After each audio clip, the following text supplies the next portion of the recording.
안녕하세요. 카카오페이에서 프론트엔드 개발을 하고 있는 김준태라고 합니다. 주로 프론트엔드 개발에 필요한 인프라 관련 업무를 담당하고요. 오늘 발표는 Node.js 애플리케이션의 메모리에 관한 이야기를 할 텐데요. 발표 시작해 보겠습니다. 발표 순서는 다음과 같고요. 내용은 크게 Node.js 메모리 데이터에 대한 이론적인 내용과 엔진에서 메모리 데이터를 가져오는 과정을 살펴보는 내용으로 나뉩니다. 실제 Node.js 애플리케이션을 운영하면서 메모리 관련 데이터 모니터링에 필요한 가장 기본적이고 필수적인 내용을 다룹니다. 첫 번째로 메모리 데이터에 대하여 자세히 살펴보게 된 계기를 간단히 이야기해 보겠습니다. 플랫폼과 무관하게 개발을 조금이라도 해보신 분들이라면 메모리 릭은 되게 익숙한 단어일 것 같아요. 저희 카카오페이 프론트엔드 개발자들은 Node.js 애플리케이션을 운영하며 리코일 등과 같은 라이브러리로 인한 메모리 릭 이슈를 경험해 왔는데요. 그러는 와중 애플리케이션 지표상으로는 메모리 릭이 맞아 보이지만 원인을 알 수 없는 현상을 마주하게 됩니다. 당시 살피던 모니터링 지표 중 일부인데요. 현재는 노란색으로 표시된 지표에 그래프에만 집중하시면 됩니다. 현상을 간략히 설명드리면 트래픽 증가 유무와는 관계없이 어플리케이션 부트가 이루어진 이후 시간이 지날수록 메모리 사용량이 늘어나는 현상을 보였습니다. 정황상 메모리 릭이 명확해 보이죠. 하지만 원인을 짐작하기 어렵고 메모리 릭인지 확신도 갖기 어려웠습니다. 원인을 짐작하기 힘들었던 이유는 대략 다음과 같습니다. 두 어플리케이션이 있습니다. 이 두 어플리케이션은 동일한 버전의 주요 라이브러리를 사용 중이고요. 로직을 작성하는 방식 역시 개발자 간 잘 정리된 룰이 있는 프로젝트였습니다. 주요 소스 코드도 완벽히 동일했고요. 근데 한쪽 어플리케이션만 메모리 릭으로 추정되는 현상이 발견되었습니다. 희한하죠? 이때까지는 릭에 대한 확신은 갖지 못했지만 서버가 죽어버리는 현상은 방지해야 했기에 프로젝트 담당자가 주기적으로 배포를 다시 하는 방식으로 버티고 있었습니다. 이때부터 이해하기 힘든 현상에 대해 가능한 모든 의심들을 시작합니다. 근본적으로 모니터링 데이터를 믿어도 되는가에 대한 의심을 포함해서요. 그리고 두 가지 목표를 세웠습니다. 첫 번째는 메모리 릭 현상을 더 명확히 파악하기 위해 지표의 의미와 정합성을 파악하는 것입니다. 두 번째로 이때까지는 사내 프론트엔드 개발자분들을 위한 어플리케이션 모니터링 가이드가 없었습니다. 더 정확한 납득 가능한 모니터링 가이드를 만들기로 합니다. 지금부터 이 두 가지 목표를 이루기 위한 과정을 이야기해 보겠습니다. 이번 순서에서는 Node.js 메모리 구조와 관련 데이터를 이해하기 위한 내용을 살펴봅니다. 카카오페이 프론트엔드 개발자들이 운영하는 Node.js 애플리케이션은 매트릭 데이터를 측정하는 데 프로메테우스를 사용하는데요. 관련 라이브러리 내부에서는 데이터 측정을 위한 구현부에 Node.js 네이티브 API를 사용합니다. 그중 메모리 관련 데이터를 측정하는 데는 process.memory usage라는 API를 사용하는데요. 이 API가 리턴하는 값들을 Node.js의 자바스크립트 엔진인 V8 메모리 구조와 함께 살펴보겠습니다. 값의 이름보다 전반적인 의미와 흐름에 집중하시면 더 좋을 것 같습니다. process.memory usage가 리턴하는 값은 총 5가지입니다. 이 5가지의 값은 모두 상당히 중요한 의미를 담고 있는데요. 실제 V8 내부 해당 구현을 살펴보면 측정하는 메모리 관련 데이터의 개수는 더 많습니다. 그중 가장 주요하고 거의 모든 메모리 사용 시나리오를 커버할 수 있는 데이터 5가지가 바로 이 값들입니다. 순차적으로 살펴보면 RSS라는 값은 프로세스를 위해 실제 램에 보관된 전체 메모리를 뜻합니다. 모든 C++, 자바스크립트의 객체와 코드를 포함하고요. V8 메모리 아키텍처를 기반으로 살펴보면 가장 바깥쪽에 있는 가장 커다란 집합에 속한다고 볼 수 있습니다. 힙 토탈이라는 값은 V8 내부에 할당된 힙 메모리 전체 크기를 의미합니다. 즉 현재 자바스크립트 객체가 사용 가능한 힙의 전체 크기입니다. 내부에 많은 요소들이 포함되어 있는 영역이고요. RSS의 하위 집합으로 포함되어 있습니다. 하위 집합이니 RSS보다 작은 값을 표시하겠죠. 힙 유즈드라는 값은 V8 내부에 할당된 힙 전체 크기 중 실제 사용 중인 영역의 크기를 의미합니다. 현재 자바스크립트 객체가 사용 중인 힙 메모리 크기입니다. V8 내의 힙 영역 중 실제 사용 중인 영역에 속합니다. 실제 사용 중인 영역이기에 RSS보다 작고 힙 토탈보다 작은 값을 표시합니다. 다음은 익스터널과 어레이 버퍼스라는 값인데요. 익스터널 메모리 크기에는 대부분의 경우 어레이 버퍼스 값이 포함되어 있습니다. V8 힙 외부에 할당된 메모리를 뜻하고요. 이 값도 RSS에는 포함이 됩니다.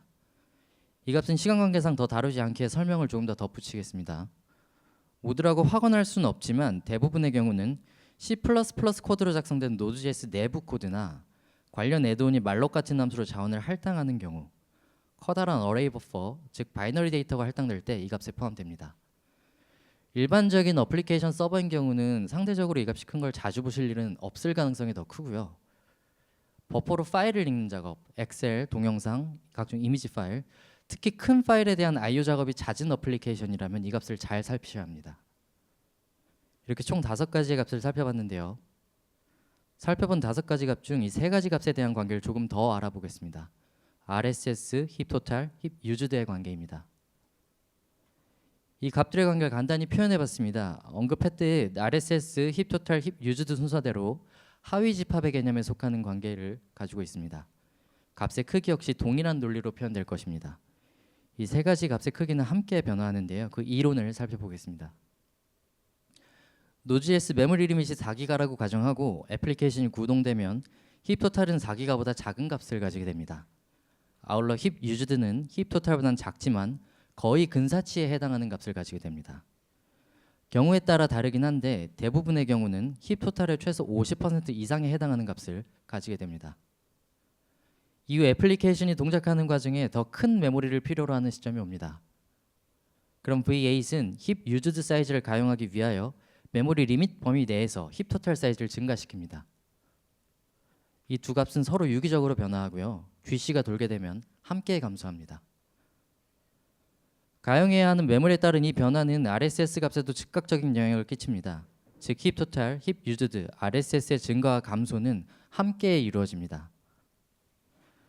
Node.js 애플리케이션 실행 시 익스포즈 GC나 트레이스 GC 옵션을 활용하면 GC를 개발자가 직접 콜하거나 GC가 도는 로그를 볼 수 있습니다. 메커니즘을 직접 확인해 보셔도 좋을 것 같습니다. 3가지 값들의 관계를 정리해 보겠습니다. 첫 번째로 RSS, 힙 토탈, 힙 유즈드 순서대로 각 요소를 포함하는 개념에 속합니다. 두 번째로 이 3가지 값은 모두 함께 변화합니다. 세 번째로 힙 유즈드는 힙 토탈보다 작은 근사치에 해당하는 값을 갖습니다. 이 이론을 살펴봤으니 조금 더 피부에 와닿는 시간을 가져보겠습니다. 이번 순서에서는 아무런 이상이 없는 실제 메모리 지표 2개를 준비했는데요. 왜 이상이 없는 지표인지 조금 전 다룬 이론을 기반으로 살펴보겠습니다. 첫 번째 지표입니다. 지표 좌측 상단에 저희가 살펴본 값 중 어떤 값이 표시되는지 작성해 놓았으니 적어놓은 값이라고 인지하시면 됩니다. 지표에 표시되는 값은 저희가 살펴본 RSS와 힙 토탈 값입니다. 각각 181, 124 메비바이트라고 표기한 부분이 각 데이터의 최대 사용량이고요. RSS가 더 큰 값을 표시하죠. RSS는 가장 커다란 영역이고 나머지 값은 그 하위에 속한다고 했습니다.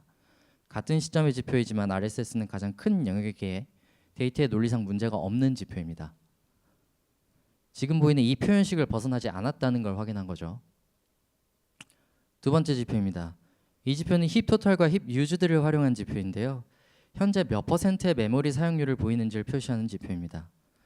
좌측 노란색으로 표시한 영역은 1이 100%를 의미합니다. 상당히 높은 비율의 메모리를 사용하죠. 이 지표는 힙 유즈드라는 사용 중인 메모리 크기를 힙 토탈이라는 사용 가능한 전체 메모리 크기로 나눕니다. 높은 사용률을 표시하는 걸 보면 힙 유즈드는 힙 토탈보다 작은 근사치에 해당하는 값을 갖는다는 논리를 벗어나지 않았다는 걸 확인할 수 있는 지표입니다. 그래서 저희 카카오페이에서는 힙 토탈이나 RSS가 현재 어플리케이션이 올라간 호스트의 메모리 리밋 혹은 Node.js의 메모리 리밋에 근접했을 때 이 값이 높다면 어플리케이션의 상태에 주의를 기울이라고 가이드합니다. 여기까지 이론적인 내용을 간단히 살펴봤는데요. 지금부터는 Node.js 내부의 소스 코드를 직접 살펴볼 겁니다. 이번 순서의 핵심은 정합성과 안정성 검증인데요. 데이터 측정 과정에 생길 수 있는 예외 유무를 확인하는 게 가장 주요한 요소입니다. 이러한 부분을 확인한 이유는 다음과 같습니다. 카카오페이 프론트엔드 개발자들이 사용 중인 가장 큰 3가지 기술의 GitHub 이슈입니다. 특히 Next.js를 사용해 개발을 하고 계신 분들이라면 공감 가는 부분일 것 같은데요. 현 자바스크립트 생태계는 빠르게 성장한 만큼 불안한 요소를 지닌 컴포넌트가 많습니다. 그렇기에 데이터 측정 과정에 문제가 없는가에 대한 근본적인 검증이 필요하다고 판단했습니다.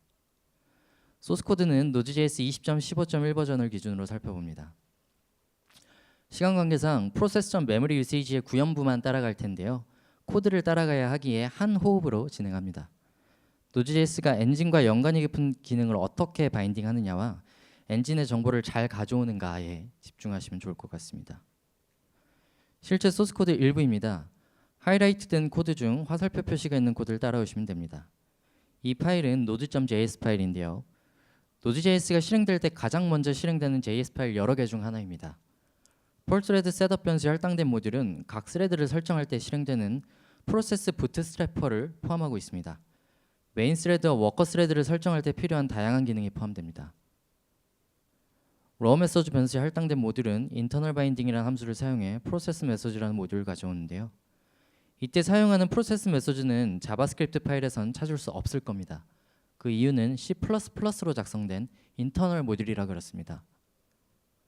실제 internal binding이 선언되어 있는 realm.js 파일입니다. 이 중 실제로 모듈을 바인딩하는 핵심은 getInternalBinding이라는 함수가 담당하는데요. getInternalBinding의 구현은 C++로 되어 있습니다. 이쯤 되면 이런 의문이 들 겁니다. 조금 전 본 함수가 C++로 구현된 기능이란 건 알겠습니다. 근데 이 기능들은 어느 시점에 자바스크립트 레벨에서 사용이 가능해지는 걸까요? 안전하게 바인딩 될까요? 지금부터 인터널 모듈 바인딩 과정을 살펴볼 텐데요. 소스 코드를 살펴보기 전에 전체 흐름을 먼저 살펴보겠습니다. Node.js의 실행의 진입점인 node.main.c++ 파일이 있습니다. 이 파일은 내부에서 node.c++ 파일을 실행하는데요. node.c++ 파일 내부에서는 실제로 굉장히 많은 일을 합니다. 하는 작업과 관련된 파일만 해도 수십 개에 달하고요. 이 파일에서는 C++로 작성된 인터널, 빌트인 모듈을 바인딩하는 데 필요한 작업이나 이벤트 루프가 동작하는 데 필요한 libUV 관련 초기 설정, Node.js의 실행 컨텍스트 관련 초기 설정 등이 이루어집니다. 즉, Node.js 애플리케이션이 필요로 하는 환경을 갖추게 됩니다. 이 과정을 거치고 나면 Node.js 애플리케이션은 부트됩니다. 즉, 모든 인터널 모듈은 애플리케이션 부트 전에 로드됩니다. 지금부터 인터널 모듈이 자바스크립트 레벨에 바인딩되는 코드를 빠르게 살펴보겠습니다. 직전 확인한 바인딩 흐름에 초점을 맞추고 보시면 더 좋을 것 같습니다. 시작은 node main.c++ 파일에서 node namespace의 start 함수가 실행되고요. node namespace의 start 함수 내부에서 실행되는 start 인터널은 initialize once per process internal이라는 함수를 실행합니다. initialize once per process internal 내부에 실행되는 initialize node with args internal은 binding namespace에 속한 register built-in bindings를 실행하는데요. node binding.c++ 내부 register built-in bindings는 매크로를 사용해 모듈을 등록하는 함수를 호출하는 걸 볼 수 있습니다. 이런 형태의 매크로 사용 방식은 Node.js 내부에서 굉장히 빈번히 보실 수 있을 겁니다. 우측 소스 코드는 같은 파일 내 매크로를 사용하는 부분의 일부입니다. 어디서 본 듯한 모듈의 이름들이 보이죠? 이어서 realm.js라는 파일의 internal binding 함수가 기억나실까요? C++ 인터널 모듈을 바인딩하는 데 사용하는 함수였습니다. 숫자 순서대로 저수준의 코드로 들어가는 흐름이고요. 실제 C++ 모듈을 가져오는 getInternalBinding 역시 매크로를 사용하여 처리됩니다. 이때 등록되는 실제 함수가 저희가 처음에 살펴본 C++ 코드인 getInternalBinding 구현체입니다. 매크로를 사용하기에 컴파일 단계에서 처리되어 런타임으로 넘어옵니다. 이런 과정을 거친 인터널 모듈들은 엔진 내부의 기능을 직접 가져다 사용합니다. 실제 이렇게 로드된 모듈들은 프로세스에 접근하여 확인할 수 있고요. 이어서 방금 살펴본 인터널 바인딩 함수가 내부 프로세스 메소드를 가져오면 프로세스 메소드는 한번 래핑이 되어 사용되는데요. 래핑 과정엔 메모리 유세이지의 리턴 데이터 자체에 대한 가공은 없고요. API의 리턴 인터페이스를 수정하거나 프로세스 모듈의 exit 같은 일부 기능을 덧붙이는 작업만 존재합니다. 메모리 유세이지의 구현을 따라가 보면 node process method.c++ 파일에 create per isolate properties에서 우리가 사용하는 메모리 유세이지라는 문자열을 볼 수 있고요. 같은 파일 하단부에서는 매크로를 사용해 해당 기능을 처리하는 모습을 볼 수 있습니다. 실제 메모리 유세이지의 구현 코드는 다음과 같은데요. 인자로 받는 펑션 콜백 인포는 V8 내부 클래스이고요. 함수 호출 시 인자와 컨텍스트에 접근 가능합니다. 그리고 isolate에 접근이 가능합니다. environment isolate는 굉장히 중요한 역할을 하는 클래스들인데요. 서로 1대1 매칭이 되는 관계이고 이 둘은 Node.js 실행 환경에 필요한 거의 모든 정보와 객체를 관리한다고 보셔도 됩니다. 여기서 얻어낸 실행 환경 정보를 가지고 메모리 관련 데이터를 가져오는데요. 해당 코드를 살펴보기 전에 RSS를 가져오는 코드를 먼저 살펴보겠습니다. 램에 실제 할당된 메모리 값인 RSS를 가져오는 데는 libuv 내의 기능을 사용합니다. 운영체제별 소스 코드는 모두 다르게 작성되어 있고요. 각 아키텍처의 차이를 잘 반영합니다. 예를 들어 리눅스의 경우는 proc 아래, self 아래 스텝 파일을 읽어옵니다. V8이 관리하는 메모리 값을 가져오는 데는 getKeepStatistics라는 API를 사용합니다. 익숙하신 분들도 계실 텐데요. V8 모듈을 가져와서 호출하는 getKeepStatistics와 같은 API를 사용하고요. 그중 5개의 값만을 리턴합니다. V8 내부 getKeepStatistics의 실제 구현 일부인데요. 전부 데이터를 가져오는 코드인지라 저희는 중요한 주석 하나만 살펴보고 다음 순서로 넘어가 보겠습니다. 이 주석은 메모리 통계의 일관성을 위한 쿼리 순서에 대한 주석입니다. 사용된 메모리, 커밋된 물리적 메모리, 커밋된 메모리 순으로 큰 값을 표시하는 통계 일관성을 유지하고자 쿼리 순서 역시 동일하게 진행합니다. 예를 들어 스레드 여러 개에서 동시 할당이 발생했는데 커밋된 메모리와 커밋된 물리적 메모리가 업데이트 되기 전에 사용된 메모리가 먼저 업데이트되면 일관성이 깨질 수 있겠죠. 코드는 이러한 일관성을 지키기 위한 규칙을 잘 따르고 있습니다. 해당 구현 하단부엔 32비트 운영체제에서 발생할 수 있는 오버플로우 역시 방지하고 있고요. 안정적인 메커니즘으로 메모리 데이터를 가져옵니다. 자, 여기까지 메모리 데이터가 측정되는 실제 소스 코드를 살펴봤는데요. process.memory usage로 이슈를 검색해보면 2024년 9월 기준 실제 해당 API에 문제가 있다는 내용은 없고요. 적어도 현 시점까진 테스트해본 결과 Node.js 네이티브 API를 사용해 측정되는 값은 믿어도 될 것 같습니다. 자, 그럼 발표 마무리를 해보겠습니다. 지금까지 과정의 결과를 먼저 보시죠. 발표를 시작할 때 봤던 메모리 이익이 의심스러웠던 지표입니다. 결과적으로 지표를 신뢰해도 된다는 사실을 확인했기 때문에 지표를 믿고 원인을 찾기 시작했고요. 힙덤프를 떠서 원인을 찾았습니다. 두 프로젝트가 사용 중인 동일한 Next.js 미들웨어가 특정 프로젝트에서만 메모리 누수를 일으키고 있는 현상을 확인했고요. 해당 미들웨어는 클라이언트에서 실행이 되어도 전혀 문제가 없는 로직인데다 서버 사이드에서만 문제를 일으키는 걸 확인했기에 클라이언트로 로직을 옮겨서 문제를 해결했습니다. 어찌 보면 허무해 보일 수도 있는 해결 방법인데요. 이 방법을 선택한 이유는 해당 미들웨어는 복잡한 클로저를 만들어낸다든지 메모리 할당을 제대로 해제하지 못할 만한 코드가 있는 모듈이 전혀 아니었습니다. 여러 테스트를 기반으로 추론한 바 현재 운영 중인 어플리케이션의 여러 컴포넌트, 즉 YARN, Node.js, Next.js 등의 여러 요소가 합쳐져 만들어내는 현상이라 판단했고요. 잘 아시겠지만 이런 현상을 정확히 파악하기 위해선 각 요소들의 모든 버전별 조합이 만들어낸 케이스를 체크해야 합니다. 이런 케이스는 테스트하고 검증해야 하는 범위를 개발자가 미리 예상하기 힘들죠. 문제의 원인을 찾아낸다 해도 서드파티가 일으키는 문제일 가능성이 큰 만큼 개발자가 직접 수정하는 게 힘들거나 수정을 해도 장기적으로 이득을 보기 힘들 가능성이 큽니다. 그래서 리소스를 적게 들이는 방향으로 그냥 문제를 해결했습니다.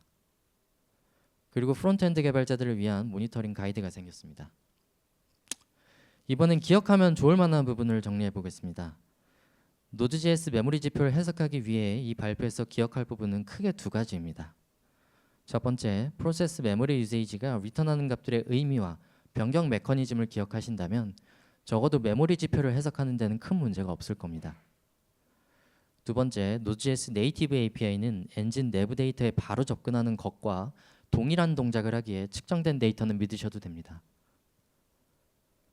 이 단어들은 제가 이 작업을 진행하며 살펴본 키워드들을 생각나는 대로 나열한 건데요. 지금까지 메모리에 대한 내용을 살펴봤지만 모니터링이란 커다란 주제를 생각하면 극히 일부에 불과하죠. 하지만 적어도 Node.js 애플리케이션의 메모리를 이해하는 데 가장 기반이 되는 내용을 살펴봤다 생각해도 괜찮을 것 같습니다. 이 문구는 Node.js 내부의 node.js 파일 가장 첫 번째 라인에 적힌 주석입니다. 이 자리에 오신 걸 환영한다는 이야기와 함께 이 발표가 여러분께 도움이 됐으면 좋겠고요. 들어주셔서 감사합니다.